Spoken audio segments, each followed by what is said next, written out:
আসসালামু আলাইকুম। আজকে আপনাদের মাঝে একদম গ্রামের স্টাইলে গরুর গোশত রান্না করে দেখাবো।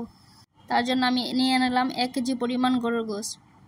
সাথে দিয়ে দিলাম পেঁয়াজ কুচি, মরিচের গুঁড়ো, হলুদের গুঁড়ো,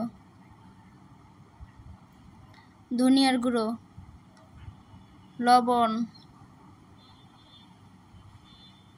আদা, জিরার গুঁড়োটা আমি আগে দিয়ে দিয়েছিলাম, সেটা আপনাদেরকে দেখাতে পারলাম না। কাঁচামরিচ বাটা, তারপর গরুর মশলা, সব কিছু অ্যাড করে নিয়ে এবার হাতের সাহায্যে মেখে নিব। দিয়ে দিলাম কয়েক টুকরো এলাচ, তেল, পরিমাণ মতো তেল দিয়ে দিলাম। সুন্দর করে হাতের সাহায্যে মেখে নিয়েছি। এবার মাংসটাকে ভালোভাবে কষিয়ে নিব। তার সাথে ভালোভাবে কষানোর পর তার সাথে দিয়ে দিব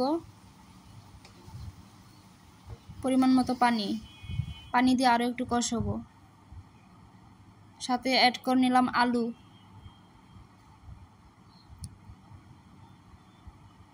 আমার রান্নাটা প্রায় হয়ে আসছে।